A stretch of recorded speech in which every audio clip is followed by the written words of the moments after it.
Right. బీసీల పట్ల Congress party చేస్తున్నది ఏంటి, అసలు జరుగుతున్నది ఏంటి, ముఖ్యంగా ఏదైతే కోర్టు మెట్లు ఎక్కినా కూడా, కోర్టు మొట్టికాయలు పెట్టినా కూడా బీసీల పట్ల ఒంటెత్తుపోకట్లేని కాంగ్రెస్ ప్రభుత్వం వ్యవహరిస్తుందని చెప్పేసి బీసీ సంఘాలకు సంబంధించినటువంటి నేతలు కావచ్చు, మిగతా పార్టీకి సంబంధించినటువంటి నేతలు కూడా ఆరోపిస్తున్నారు. అది వాస్తవం అని చెప్పేసి చాలామంది చెప్తున్నటువంటి సందర్భం. ఇదే అంశం సంబంధించి మనతో పాటు విశ్లేషించడానికి బీఆర్ఎస్ నాయకులు దూదిమెట్ల బాలరాజు యాదవ్ గారు ఉన్నారు. ఆయన అడిగి మరిన్ని విషయాలు తెలుసుకుందాం. నమస్తే అండి బాలరాజు యాదవ్. నమస్తే సురేష్ గారు. ఏదైతే సుప్రీం కోర్టుకు ఆల్రెడీ మొన్న వెళ్ళారు, మళ్ళీ ఇప్పుడు వెళ్ళారు, ఇప్పుడు అయినా కూడా అదే చీవాట్లు పెట్టినటువంటి సందర్భం, మొత్తం కింది కోర్టులో తెచ్చుకోవాలని చెప్తుంది. అయినా కూడా కాంగ్రెస్ పార్టీ ఎందుకు ఇట్లా మొండిభాయ్ గారు ప్రవర్తిస్తుందో అనుకోవాలి. ముందుగా సురేష్ గారు, మీకు అదేవిధంగా టీవీ న్యూస్ ప్రేక్షకులకి, యాజమాన్యానికి ఈరోజు కాంగ్రెస్ పార్టీ బలైన వర్గాల గొంతుని ఏ విధంగా కోస్తూ ఉందో స్పష్టంగా తెలంగాణ ప్రజలు చూస్తూ ఉన్నారు. ఎందుకంటే 22 నెలలుగా వీళ్ళు 22 నెలల కంటే ముందు అధికారంలోకి రాకముందు ఒక మేనిఫెస్టోని పెట్టి సుమారు బీసీ అంశాలకు సంబంధించి ఒక బీసీలకు మేనిఫెస్టోని పెట్టేసి బీసీలకు మేము ఏం చేస్తామని చెప్పేసి సుమారు ఒక 60 అంశాలు ఇచ్చారు సురేష్ గారు. 60 అంశాల్లో ప్రధానంగా మొదటి అంశం కులగణన మరియు బీసీ కమిషన్ నివేదిక ఆధారంగా అధికారంలోకి వచ్చిన 6 నెలలలోపే బీసీలకు చట్టబద్ధమైన రిజర్వేషన్ ఇస్తామని చెప్పేసి మొదటి అంశంగా చెప్పినారు. దీంతో పాటుగా సుమారు 60 అంశాలు పెట్టినారు. 60 అంశాల్లో ప్రధానమైన అంశాలు ఏంటంటే ఎంబీసీలకు సంబంధించిన మంత్రిత్వ శాఖ కావచ్చు, అదేవిధంగా సంచార జాతులకు సంబంధించిన రిజర్వేషన్లు కావచ్చు, అదేవిధంగా ప్రతి బడ్జెట్లో 5 సంవత్సరాల కాలంలో 20,000 కోట్ల సంబంధించి ఒక బడ్జెట్కి పెట్టినట్టయితే 5 సంవత్సరాల కాలంలో 1,00,000 కోట్ల బడ్జెట్ బలైన వర్గాలకు ఇస్తామన్న అంశం. దీంతో పాటుగా చాలా అంశాలు దీంట్లో ఉన్నవి. నేను మొదటగా ఈ బీసీ రిజర్వేషన్ అంశం ఏదైతే ప్రధాన అంశం కాబట్టి ఇంకేం మాట్లాడారంటే, ఆ రోజు బీఆర్ఎస్ పార్టీగా మీ మేనిఫెస్టో ప్రకటించగానే మేము అన్నాం, అయ్యా మీరు బీసీలకు ఏదో కామన్ డిక్లరేషన్ అని పెడతా ఉన్నారు, ఆ డిక్లరేషన్ అనేది మీరు చట్టబద్ధమైన రిజర్వేషన్ అంటూ ఉన్నారు, ఇది రాష్ట్రాల పరిధిలో ఉండదు, సుప్రీంకోర్టు తీర్పులు ఉన్నాయి, అనేక రకాల తీర్పులు ఉన్నవి, దీనికి సంబంధించిన పార్లమెంట్లో చట్టం చేయాలి, పార్లమెంట్లో ఆమోదం పొందాలని చెప్పేసి ఆ రోజు బీఆర్ఎస్ పార్టీగా మేము చెప్పినాము. చెప్తే వాళ్ళు ఏమన్నారంటే, బీఆర్ఎస్ పార్టీ గట్టినే చెప్తుంది, మాకు 130 సంవత్సరాల చరిత్ర ఉంది, మా దాంట్లో అనేక మంది మేధావులు ఉన్నారు, మా దాంట్లో అనుభవజ్ఞులు ఉన్నారు, అడ్వకేట్స్ ఉన్నారు, మేము ఇచ్చి తీరుతాం చట్టబద్ధంగా అని చెప్పేసి మాట్లాడుతూ 23,973 మంది ప్రజాపతులు దీని ద్వారా తయారవుతారని చెప్పేసి బీసీలకు ఆశ చూపినారు.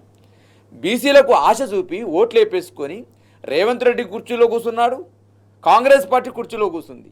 కానీ ఇవాళ బలిన వర్గాలకు 22 నెలలుగా కుర్చీ ఇద్దామనే ఆలోచన లేదు, కుర్చీ కోసం ప్రయత్నం చేద్దామనే ఆలోచన లేదు. కుర్చీ కోసం ప్రయత్నం చేయకపోగా డ్రామాలు ఆడుతున్నారు సురేష్ గారు. ఈ డ్రామాలు నాకు ఎట్లా పడుతున్నాయంటే, ఠాగూర్ సినిమాలో హాస్పిటల్ సీన్ చూస్తే చూడండి, హాస్పిటల్లోకి పోయే ముందు పేషెంట్ ఆల్రెడీ చనిపోతాడు, కానీ హాస్పిటల్కి ఏం కావాలి, పైసలు కావాలి. కాబట్టి ఆ పైసలు కావాలనే ఆతృతతో ఏం చేస్తారు, పేషెంట్ బతుకున్నట్టు యాక్షన్ చేసి నేను ఫారెన్ నుంచి నేను డాక్టర్ని పిలుస్తా, మరి ఖర్చు అయితే మీరు పెట్టుకుంటారంటే ఖర్చు ఎంత అయినా చిరంజీవి మాట్లాడుతూ ఉంటారు. అప్పుడు అంటే ఒక హాస్పిటల్లో లోపలికి రావడం, బయటికి పోవడం, బయటికి నుంచి లోపల రావడం, ఒక హడావుడి చేయడం అనేది జరుగుతుంది. జరిగేసిన తర్వాత లాస్ట్కి వచ్చేసి ఏం చేస్తారంటే, ఏం చేస్తాం భయ్, బాగా కష్టపడ్డాం, పేషెంట్ చనిపోయాడు, ఆపరేషన్ సక్సెస్, పేషెంట్ డెడ్ అనే సూత్రం ఉంది కదా సార్, ఈ విధంగా చెప్పేసి మేము మాత్రం ప్రయత్నం చేసినాం అనేటువంటి ఏదైతే సీన్ ఏందో ఆ సీన్ ఇలా కాంగ్రెస్ పెడతారు. ఠాగూర్లో హాస్పిటల్ సీన్ ఏ విధంగా ఆ విధంగా ఉంది. ఏం సీన్ చెప్పమంటారా, ఇక్కడ బీసీలో అక్కడనేమో హాస్పిటల్నేమో పైసలు కావాలి, ఇక్కడ కాంగ్రెస్ పార్టీకి ఏమో కావాలి, బీసీలో ఓట్లు కావాలి. బీసీలో ఓట్లు మాత్రం వేయించుకురు, కుర్చీల మీద కూర్చున్నారు. కానీ అదే బీసీలకు కుర్చీలు ఇద్దామంటే ఇలా మనసు ఒప్పట్లేదు. కాబట్టి ఇక్కడ నేను హాస్పిటల్లో పైసలు కావాలి, ఇక్కడ బలైన వర్గాల ఓట్లు కావాలి. కాబట్టి ఒక క్రియేషన్ చేస్తారు. ఏం క్రియేషను, ఆడావుడు 150 కోట్లు కేటాయించను, 150 కోట్లు కేటాయించడం పాటు జంతర్ మంతర్ దగ్గర పోతున్నాం, జంతర్ మంతర్ దగ్గర పోయి ధర్నా చేస్తున్నాం. ఆ ధర్నా చేస్తే అవుతుంది. నేను ఏమని చెప్పాలి సురేష్ గారు, జంతర్ మంతర్ దగ్గర ధర్నాకు బీసీ రిజర్వేషన్కి ఏమైనా సంబంధం ఉందా? పోనీ జంతర్ మంతర్ దగ్గర ధర్నా చేసి అడావుడి చేసి హాస్పిటల్ సీన్ చేసినట్టు, పోనీ ఆ ధర్నాకు రాహుల్ గాంధీ వచ్చారా, ఆ ధర్నాకు సోనియా గాంధీ వచ్చారా, ఆ ధర్నాకు మీ జాతీయ అధ్యక్షుడు చెప్తున్న ఖర్గే గారు వచ్చారంటే బీసీల పట్ల, బీసీ రిజర్వేషన్ల పట్ల, బీసీల కోసం చేసేటువంటి ప్రయత్నం పట్ల శుద్ధితో అర్థమవుతా ఉంది, డ్రామా ఏందో అర్థమవుతా ఉంది. తదంతరం చెప్తా ఉన్నాం. అసెంబ్లీకి వచ్చారు, అసెంబ్లీకి వచ్చి ఏం చేసినారు సార్, బిల్లు పెట్టినారు. బిల్లు పెడితే మేము చెప్పినాం, బీఆర్ఎస్ పార్టీగా 2001లో మా పార్టీ పెట్టినప్పటి నుంచి ఈ రోజు వరకు కూడా బీసీల పట్ల మాకు చిత్తశుద్ధి ఉన్నది. బీసీలకు కేంద్రంలోనే భారతదేశ వ్యాప్తంగా ఓబీసీ మంత్రిత్వ శాఖ కావాలని 2004 సంవత్సరంలోనే కేంద్ర మంత్రిగా ఉన్న కేసీఆర్ గారు ఆ రోజు ఆర్ కృష్ణయ్యని పట్టుకొని మన్మోహన్ సింగ్ దగ్గరికి వెళ్ళి, దేశవ్యాప్తంగా ఓబీసీల సమస్య ఉన్నది, ఓబీసీలకు మంత్రిత్వ శాఖ కావాల్సిన అవసరం ఉంది, ఓబీసీలకు సంబంధించినటువంటి ఒక బీసీ కమిషన్, ఒక రాజ్యాంగ భద్రత ఉండాలని అవసరం ఉంది అని చెప్పేసి కేసీఆర్ గారు ఆ రోజు మన్మోహన్ సింగ్కి ఇదే ఆర్ కృష్ణయ్య గారు నిన్న ఏదైతే మా పార్టీ వర్కింగ్ ప్రెసిడెంట్ కేటీఆర్ గారిని మద్దతు కోసం ఏదైతే రేపు బంద్ ఏదైతే ఉందో 18 తారీఖు మద్దతు తెలపడం కోసం మాకు మద్దతు కోసం వచ్చారు ఇక్కడికి. ఆ విధంగా వచ్చిన సందర్భంలో అనేక సందర్భాలు గుర్తు చేస్తూ ఉన్నాడు. కేసీఆర్ గారి చిత్తశుద్ధి ఏంది బీసీల పట్ల, కేసీఆర్ గారి కమిట్మెంట్ ఏ విధంగా ఉండి బీఆర్ఎస్ పార్టీగా ఆ రోజు 2006 సంవత్సరంలోనే బీసీల స్థితిగతులు ఏందో తెలుసుకోండి, బీసీలకు మనం ఏం చేయాలనో ఆలోచన చేయండి అని చెప్పేసి ఒక కమిటీ వేసిండ్రు అని చెప్పేసి ఆ రోజు ఉన్నటువంటి మా పార్టీలో పనిచేసినటువంటి ఆ బీసీ సంబంధించినటువంటి వర్గాలకు సంబంధించిన వాళ్ళకు కమిటీ వేసి ఆ కమిటీతో అప్పటికే రీసెర్చ్ చేయించారు కేసీఆర్ గారు. ఈ విధంగా బలైన వర్గాల పట్ల బీఆర్ఎస్ పార్టీకి కేసీఆర్ నాయకత్వానికి అటువంటి కమిట్మెంట్ ఉందని చెప్పేసి నిన్న ఆర్ కృష్ణయ్య గారు చెప్తా ఉంటే అక్కడున్న నాయకులందరూ కూడా చాలా గొప్పగా చూస్తున్న సందర్భంగా కనపడతా ఉంది. ఇది కమిట్మెంట్ ఉండాలి. కానీ కాంగ్రెస్ పార్టీ కమిట్మెంట్ ఏంది? ఇవాళ మేము చెప్పినాం, మీరు శాసనసభలో బిల్లు పెడతా ఉన్నారు, బిల్లు పెడతా ఉంటే బీఆర్ఎస్ పార్టీకి మేము మద్దతు ఇచ్చినప్పుడు బిల్లుకి ఏం చేశారు? మీరు రాష్ట్రపతికి పంపినారు. రాష్ట్రపతి చేయాల్సింది ఎక్కడ చేయాలి, ఏం చేస్తున్నారు? ప్రధానంగా కాంగ్రెస్ పార్టీ లోక్సభ పరిధిలో ఉన్నటువంటి అంశం సంబంధించి, కేంద్ర పరిధిలో ఉన్నటువంటి అంశం సంబంధించి కాకుండా ఇలా ఇక్కడ చేసే ఉపయోగం ఏంటి? ఎవరి నయవంచన గురి చేస్తారు? ఇక్కడ బీసీలను గొంతుకు వస్తూ ఉన్నారు. ఓబీసీ ముఖ్యమంత్రి అయిన సిద్ధరామయ్యని తీసుకొచ్చి కామారెడ్డిలో ఒక డిక్లరేషన్ పెట్టి 60 అంశాలు బీసీలకు ఎరగా చూపి వాళ్ళ ఓట్లు వేయించుకోవడం ఉపయోగపడదు. ఈ యొక్క 60 అంశాలు ఓబీసీ ముఖ్యమంత్రిగా ఉన్న సిద్ధరామయ్యని గొంతు కోశారు, తెలంగాణలో నుండి బలైన వర్గాలని గొంతు కోశారు. గొంతు కోసి 22 నెలలు వీళ్ళు ఆడుతున్న డ్రామా చూస్తే ఎంత గొప్పగా అనిపిస్తుంది అంటే, డ్రామాలో ఆడడంలో కాంగ్రెస్ పార్టీకి ఉన్నటువంటి ఎన్నతో పెట్టిన విద్యగా అనిపిస్తుంది నాకు. ఇలా ఏమంటున్నట్టే సార్, ఇవి అన్నం జీవోలు నిలవయా అని అన్నాం. బీఆర్ఎస్ పార్టీ ఒకటే స్టాండ్ చెప్తుంది మొదటి నుంచి కూడా. 22 నెలలుగా వీళ్ళ డ్రామాలను చూస్తూ మేము ఒకటే చెప్తా ఉన్నాము, డెడికేషన్ కమిషన్ ఏర్పాటు చేయాలన్నాం. డెడికేషన్ కమిషన్ ఏర్పాటు చేయాలంటే ఫస్ట్ ఏం చేశారు సార్, బీసీ వెల్ఫేర్తో లెక్కలు తీస్తామన్నారు. అప్పుడు మేము అన్నాం బీసీ వెల్ఫేర్తో లెక్కలు తీస్తే ఇది నిలవదు అని చెప్పినాం చట్టం ముందు. అప్పుడు ఏం చేశారు, ప్లానింగ్ కమిషన్తో తీస్తామన్నారు. ప్లానింగ్ కమిషన్ ఎట్టేస్తారా మీకన్నా తెలివి ఉందా అని మేము అప్పుడు బీఆర్ఎస్ పార్టీగా మేము అడిగితే అప్పుడు డెడికేషన్ కమిషన్ వేశారు. డెడికేషన్ కమిషన్ ఫుల్ కమిటీ వేశారా? ఒక్కటే భూసాని వెంకటేశ్వరరావు గారి నాయకత్వంలో ఒకటే కమిటీ వేశారు. ఆ కమిటీ ఏమైనా తిరిగిందా తెలంగాణ వ్యాప్తంగా? తిరగలేదు. సర్వే అని పెట్టి చెప్పినారు సార్. ఆ సర్వే ఎట్లా చేశారు సార్? సర్వే అనేది ఇవాళ 1,15,00,000 కుటుంబాలు ఈ రాష్ట్రంలో ఉంటే 1,12,00,000 కుటుంబాల సర్వేలు పాల్గొన్నాయి. అంటే 3 లక్షల కుటుంబాల సర్వేలో పాల్గొనమని చెప్పేసి నీ ప్రభుత్వమే చెప్పింది. అదేవిధంగా 16 లక్షల మంది జనాభా ఈ సర్వేలో పాల్గొనని చెప్పినారు. హైదరాబాద్లో అనేక ప్రాంతాల్లో నేను తలసాని శ్రీనివాస్ యాదవ్ గారు మాట్లాడుతూ ఉంటే అనేక 20% కూడా హైదరాబాద్లో సర్వే చేయలేరండి వీళ్ళు. ఈ విధంగా ఉన్నటువంటి తప్పుల తడక సర్వే ద్వారా మీరు ఏ విధంగా చట్టం ముందు రిజర్వేషన్ ఇవ్వాలని కోరుతారని చెప్పి బీఆర్ఎస్ పార్టీకి మేము వాదించినాం. వాదిస్తే లేదు మాకు ఉన్నది, మేము ఢిల్లీకి పోతున్నాం, ఢిల్లీలో జంతర్ మంతర్ ధర్నా చేస్తున్నారు. అరే ఢిల్లీలో జంతర్ మంతర్ దగ్గర కదా ధర్నా చేసేది, ప్రధానమంత్రి మోదీ దగ్గర చేయాలి. మీరు ప్రధానమంత్రి మోదీ దగ్గర ఇండియా కూటమి ఎంపీలు మీకు ఉన్నారు కదా, 143 మంది ఎంపీలు ఉన్నారు మీకు. ఇండియా కూటమి ఎంపీలతో సమావేశం ఉన్నారు. ఇండియా కూటమి ఎంపీలు ఎవ్వరు రాలే. అదేవిధంగా ఏమన్నా రాష్ట్రపతి దగ్గర పరేడ్ చేస్తామన్నారు, రాష్ట్రపతి దగ్గర పరేడ్ చేయలే. 54 సార్లు పోయారండి ఢిల్లీకి ముఖ్యమంత్రి రేవంత్ రెడ్డి గారు. బీసీల పట్ల నీకు ప్రేమ ఉన్నట్టయితే, బీసీల పట్ల మీకు చిత్తశుద్ధి ఉన్నట్టయితే ఒక్కటంటే ఒక్కసారి సురేష్ గారు ఒక్క ప్రకటన చూడండి. మీరు ఢిల్లీకి వెళ్ళిన ప్రతిసారి ఎప్పుడైనా బీసీల కోసం ఎప్పుడైనా ఏమైనా పనిచేశారా? బీసీల కోసం ఏమైనా ప్రధానమంత్రి మోదీ గారిని అడిగారా? లేదా బీసీల కోసం ఏమైనా కేంద్ర మంత్రిని కలిసి ఇది అంశం ఉన్నది అని చెప్పినారా? చెప్పకపోగా మేము బీఆర్ఎస్ పార్టీగా మేము మద్దతు తెలిపిన శాసనసభలో అఖిల పక్షాన్ని తీసుకెళ్ళిర్రా? లేకపోతే వీళ్ళు పెట్టిన లెక్కలు చెప్పారు కదా సురేష్ గారు, ఆ లెక్కలను అసెంబ్లీ పదే కోరుతున్నా కూడా తీసుకుపోలేదు. కాక దాంతో పాటుగా ముఖ్యంగా ఏదైతే వీళ్ళకి సంబంధించినటువంటి నాయకుడు కావచ్చు, వీళ్ళ పార్టీకి సంబంధించినటువంటి అక్కడ 100 మంది ఎంపీలు ఉన్నారు. ఆ ఎంపీలు ఏ రోజైనా లోక్సభలో ప్రస్తావించారా? జీరో అవర్ కావచ్చు, ఏదో ఒక అంశం సంబంధించి కావచ్చు, దీనికి సంబంధించినటువంటి లేవల్ ఎత్తాల్సినటువంటి అంశాలు కాదా? ఏడెళ్ళారు సార్. 8 మంది ఇక్కడ 8 మంది ఎంపీలు ఉన్నారు. ముఖ్యమంత్రి అనేక సార్లు ఢిల్లీకి వెళ్ళారు. ఇండియా కూటమి ఎంపీలు ఉన్నారు వీళ్ళు.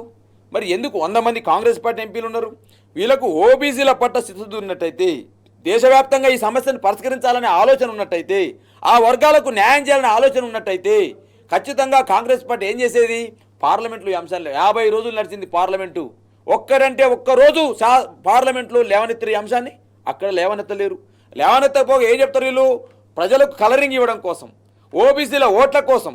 బీహార్లో ఓట్లు కావాలి కదా, బీహార్లో ఓట్లు కావాలంటే ఇక్కడ జీవోల నాటకం నడుస్తుంది. మహారాష్ట్రలో ఎలక్షన్లో ఓట్లు కావాలంటే కులగన సర్వే నడుస్తుంది. అంటే మహారాష్ట్ర ఎలక్షన్ల కోసం, ఢిల్లీ ఎలక్షన్ల కోసం, రేపు జరగబోయే బీహార్ ఎలక్షన్ల కోసం డ్రామా ఆడారు. కానీ ఇవాళ నేను చెప్తా ఉన్నాను టీ న్యూస్ ద్వారా, బీహార్ ఇవాళ కాంగ్రెస్ పార్టీ పులి మీద స్వారీ చేస్తూ ఉంది. కాంగ్రెస్ పార్టీ ఒకవేళ బీసీలనే పులిని కాక మోసం చేస్తే పులి ముందు చావక తప్పదు, మిమ్మల్ని తింటది పులి. బీసీ అనే పులి మిమ్మల్ని మింగుద్దని చెప్తున్న ఇలా కాంగ్రెస్ పార్టీ టీ న్యూస్ ద్వారా. ఎన్ని రోజులు మోసం చేస్తారండి? 1953లో కాకా కలేర్కర్ కమిషన్ అని వేస్తిరి, దాని సిఫార్సులు అమలు చేయలేకపోతురి, అప్పుడు మోసం చేస్తురి.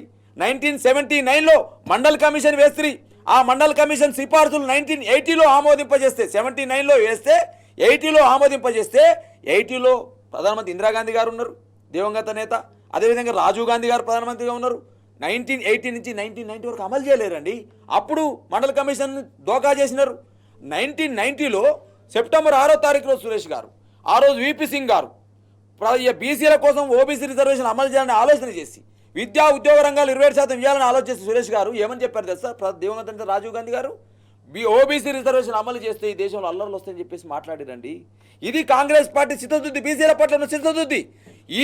అంటే వెయ్యి వెలకలు తిన్న పిల్లట వచ్చి సంతాసభ పెట్టినట్టు, అంటే ఇవాళ అంతకుడే వచ్చి సంతాసభ పెట్టినట్టు ఈ దేశంలో, ఈ రాష్ట్రంలో అనేక సంవత్సరాలుగా మోసం చేస్తున్న కాంగ్రెస్ పార్టీ వచ్చాట నేను ఇవాళ సంతాసభ పెట్టు, ఇవాళ బీసీల కోసం ఈ మస్తు చేస్తామని చెప్పేసి రేవంత్ రెడ్డి మాట్లాడితే ఏమన్నా కాంగ్రెస్ పార్టీ కానీ ఇంకా బీజేపీ పార్టీ గురించి కూడా మాట్లాడారు. బాలరాజు గారు, ప్రధానంగా ఇక్కడ చూసుకున్నట్లయితే రెండు జాతీయ పార్టీలు, కాంగ్రెస్ కావచ్చు, బీజేపీ కావచ్చు, ఈ సంబంధించి బీసీలకు సంబంధించి తెలంగాణ రాష్ట్రానికి సంబంధించినటువంటి ఎంపీలు ఏ కోసాన మాట్లాడినటువంటి సందర్భం మనకు చూడట్లేదు. అసలు ఉన్నదంతా ప్రాబ్లం అంతా దీన్ని సార్ట్అవుట్ చేయాలంటే కేంద్రంలోనే చేయాలి. ఎందుకు ఈ రెండు పార్టీలు ద్వంద్వ వైఖరి బీసీల పట్ల చూపిస్తుంది అనుకోవాలా కాదా? అంటే వాస్తవంగా మాయాల పక్కిరిపానం ఎక్కడుందంటే ఎక్కడో చెట్టు త్వరలో ఉందన్నట్టు దీని యొక్క సమస్య పరిష్కారం పార్లమెంట్లో ఉంది. పార్లమెంట్లో చట్టం చేయాల్సిన బాధ్యత ఉంది. పార్లమెంట్లో ఉభయ సభలు ఆమోదం చేయాల్సిన అవసరం ఉంది.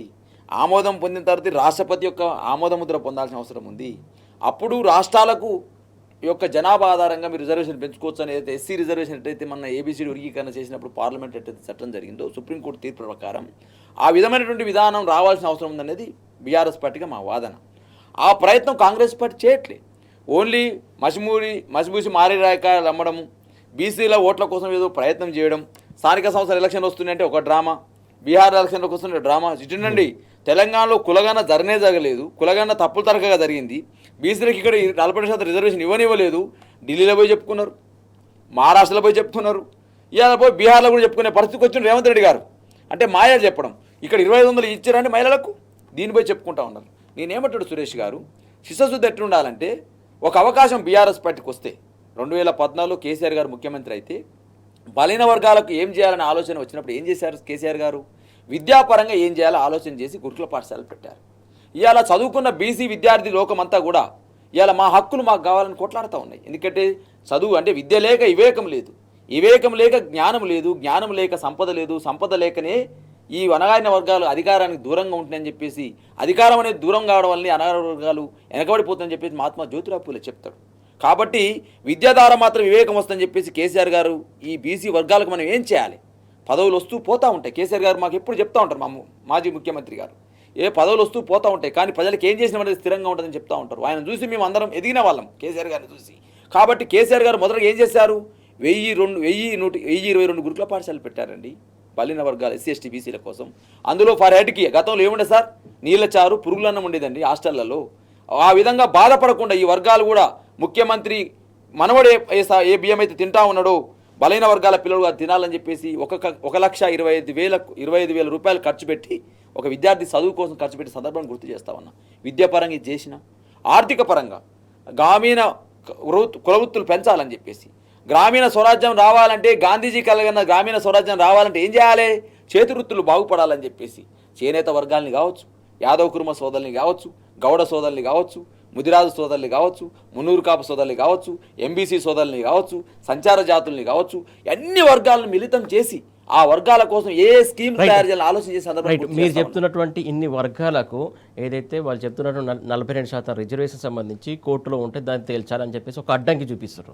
కానీ మీరు చెప్తున్నటువంటి ఇన్ని వర్గాలకి ఏ జీవో అక్కర్ లేకుండా ఏదైతే రాష్ట్ర ప్రభుత్వం చేయాల్సినటువంటి పద్ధతిలో చేయాల్సినటువంటి అంశం చాలా ఉంటాయి, చేయొచ్చు. ఏదైతే వాళ్ళే ఇచ్చారు కామారెడ్డి డిక్లరేషన్లో చాలా అంశాలకు సంబంధించి, ఆ అంశాలకి సంబంధించి ఎందుకు చేయలేకపోతుంది వీళ్ళ చేతిలో ఉన్నా కూడా? అంటే చిత్తశుద్ధి లేదని అర్థమవుతా ఉంది. నేను ఎందుకంటే సార్ ఇప్పుడు ఇవాళ నేను ప్రధానంగా మీకు చెప్పేది ఏంటంటే ఇవాళ నేను ఒక వీళ్ళు కార్పొరేషన్ చైర్మన్ లిస్ట్ ఇచ్చేస్తారు. నేను ఎంత దుర్మార్గం అంటే సార్, నీకు ఎంత బాధ అనిపిస్తుందంటే వీళ్ళేమో చెప్పుడేమో మస్తు చెప్తున్నారు సార్. సుమారు 200 పోస్టులు ఇచ్చారు సార్. 200 పోస్టులు ఇస్తే బీసీలకు ఇచ్చిన 34 ఇచ్చారు సార్. మరి ఇక్కడ నిలబెట్టుకోవాలి 42%. 200 పోస్టులు వీళ్ళు కార్పొరేషన్ చైర్మన్ కార్పొరేషన్ లిస్టు చదివితే ఏ వర్గాలకు ఇచ్చారని చదివితే ఇవాళ రాష్ట్రం అంతా అతలాకుతలం అయిపోద్ది. అంటే రేవంత్ రెడ్డి గారు ఏం చేస్తూ ఉన్నాడు, ఎవరి ప్రయోజనాల కోసం పనిచేస్తున్నాడు, ఏ కుటుంబాల కోసం పనిచేస్తూ ఉన్నాడు, ఎవరిని అందలం ఎక్కిస్తూ ఉన్నాడు, ఎవరికి ప్రైమ్ పోస్ట్ ఇస్తూ ఉన్నాడు సార్. ఇలా బలహీన వర్గాలకు సంబంధించి సార్ ఎక్కడ కూడా అన్ని లూప్ లైన్లు వేస్తూ ఉన్నారు సార్. ఎక్కడ కూడా సస్పెన్షన్ చేస్తూ ఉన్నారు సార్. ఎక్కడ మంచి పోస్ట్ ఇచ్చని పరిస్థితి సార్. ఇవాళ మీరు ఒక సందర్భంలో పేపర్లో వచ్చింది, హైదరాబాద్ చుట్టూ ఆర్డీఓలు ఎవరు ఉండండి నాకు అర్థం కాదు. ఇవాళ ఎవరికి పోస్టులు ఇస్తూ ఉన్నారు, ఎవరు అందలం ఎక్కిస్తూ ఉన్నారు, ఫ్యూచర్ షూట్లు ఎవరు భూములు కొన్నారండి? రేవంత్ రెడ్డి బ్రదర్స్ కొన్నారు కదా. అంటే రేవంత్ రెడ్డి బ్రదర్స్ కోసం ఈ తెలంగాణ ఉందంటే నేను అడుగుతున్నా. ఇవాళ నేను తెలంగాణ ఎవరి కోసం వచ్చింది? ఈ వర్గాల కోసం వచ్చింది. బంగారు తెలంగాణ నిర్మాణం అని కేసీఆర్ గారు ఏం చెప్పారు? ఎస్సీ ఎస్టీ బీసీ మైనార్టీ వర్గాలు బాగుపడితే బంగారు తెలంగాణ నిర్మాణం అన్నాడు. కానీ ఈ తెలంగాణ ఇవాళ రేవంత్ రెడ్డి నాయకత్వంలో ఏం చేస్తూ ఉన్నాడు? నలుగురు అన్నదమ్ముల కోసం వచ్చిందా ఇది? నీ అన్నదమ్ములు ఫ్యూచర్ షూట్లో భూములు కొనుగోలు కోసం, నీ ఫ్యూచర్ షూట్కి మెట్రో రైలు పోతే పరిగెడుతుంది. ఇవాళ నేను అడుగుతా ఉన్నాను సురేష్ గారు, ఒకవైపు నీ అంటా ఉన్నారు ఇవాళ చేతిలో ఉన్నది కదా, నీ చేతిలో ఏమున్నది? నామినేటెడ్ పోస్టులు ఉన్నాయి. ఎంతమంది బీసీలు ఇచ్చినావు? 200 పోస్టులు ఇస్తే 34 ఇస్తావా నువ్వు? అదే ప్రభుత్వ సలహాదారు నీ చేతులు ఉన్నాయి. ఎంతమందికి బీసీలకు ఇచ్చినావు? నీ చేతిలో 42% ప్రకారం మంత్రివర్గ విస్తరణ నీ చేతిలో ఉంది. క్యాబినెట్ విస్తరణ ఎవరి చేతిలో ఉంటుంది సురేష్ గారు? ముఖ్యమంత్రి చేతిలో ఉంటుంది. క్యాబినెట్ విస్తరణ ముఖ్యమంత్రి చేతులు ఉన్నప్పుడు ఎంత శాతం రావాలి? 42% రావాలంటే మాకు 7 నుంచి 8 మంత్రులు రావాలి. ఇవాళ 7 ఉన్నా సార్ మంత్రులు. ఇవాళ నీకు సిద్ధుద్దు అని అంటున్నావు కదా, కాంగ్రెస్ పార్టీకి మత్తు సిద్ధుద్దు అంటున్నావు కదా, వెంటనే 7 మంత్రులు క్యాబినెట్ చేర్చుకో. ప్రభుత్వ సలహాదారులు 42% ఇవ్వు. అదేవిధంగా నియామకాలు నామినేటెడ్ పోస్టుల్లో 42% ఇవ్వు. బడ్జెట్లో 42% ఇవ్వు. ఆ విధంగా చేయకుండా ఇవాళ ఏదో మీకు అంటారుగా, వీటికేం అడ్డం పడుతుంది? ఈ గవర్నర్ అడ్డం పడ్డాడు, ఇక్కడ రాష్ట్రపతి అడ్డం పడ్డాడు, ప్రధానమంత్రి మోడీ వీటికి అడ్డం పడ్డాడు కదా. వీటికి నీ చేతులు ఉన్నాయి కదా, ఇవి ఎందుకు చేయలేకపోతా ఉన్నావు? బడ్జెట్ నీ చేతిలో ఉంది, క్యాబినెట్ విస్తరణ నీ చేతిలో ఉంది, నామినేటెడ్ పోస్టులు పెంచేటువంటి అవకాశం నీ చేతిలో ఉంది, అదేవిధంగా మంత్రివర్గ విస్తరణ చేసే అవకాశం నీ చేతిలో ఉంది. ఇన్ని అవకాశాలు నీ చేతుల్లో చేయవు. కానీ రాష్ట్రపతి అడ్డం పడుతున్నాడు, మోదీ అడ్డం పడుతూ ఉన్నాడు. ఇవాళ బిల్లుకు మీ మద్దతు తెలిపితే బీఆర్ఎస్ అడ్డం పడుతుందని చెప్పి ఇవాళ మాటలు మాట్లాడుతూ ఉన్నారు సార్. ఇవాళ మేము బీసీ వాదులుగా, ఇవాళ బలహీన వర్గాల కోసం సంక్షేమం కోసం పనిచేసిన గవర్నమెంట్గా ఏం సార్ ఒక్కొక్కరిని ఎక్కడి నిలబెట్టాడు కేసీఆర్ గారు? ఒకవైపు సార్ ఈ దేశంలో, ఈ భారతదేశంలో మార్కెట్ కమిటీల్లో రిజర్వేషన్లు ఇచ్చిన ఘనత కేసీఆర్ నాయకత్వం తగ్గుతుంది. ఈ రాష్ట్రంలో వైన్ షాపులలో రిజర్వేషన్లు, గీత వృత్తి అనేది ఇబ్బంది పడతా ఉంది అని చెప్పేసి వైన్ షాపులలో ఎస్సీలకు ఎస్టీలకు గౌడన్నలకు బీసీలు ఇచ్చిన సందర్భాన్ని గుర్తు చేస్తూ ఉన్నా. ఇవాళ ప్రభుత్వ కాంట్రాక్టర్లలో ఎస్సీ ఎస్టీ వర్గాలకు రిజర్వేషన్ ఇచ్చిన సందర్భాన్ని గుర్తు చేస్తూ ఉన్నా. మంత్రులుగా చేసిన సందర్భాన్ని గుర్తు చేస్తూ ఉన్నా. ఒక్కటంటే ఒక అవకాశం తెలంగాణ రాష్ట్రం వచ్చిన తర్వాతకి తొలి స్పీకర్ మసూనాచారిని ఒక బీసీ చేసిన సందర్భాన్ని గుర్తు చేస్తూ ఉన్నా. తొలి మండలి కౌన్సిల్ చైర్మన్గా స్వామి గౌడ్ చేసిన సందర్భాన్ని గుర్తు చేస్తూ ఉన్నా. ఒక అడ్వకేట్ జనరల్ అవకాశం వస్తే మొట్టమొదటి తొలి అడ్వకేట్ జనరల్ ప్రసాద్ గారు ఒక బలహీన వర్గాల వ్యక్తి అని చెప్పి తెలియజేస్తా ఉన్నా.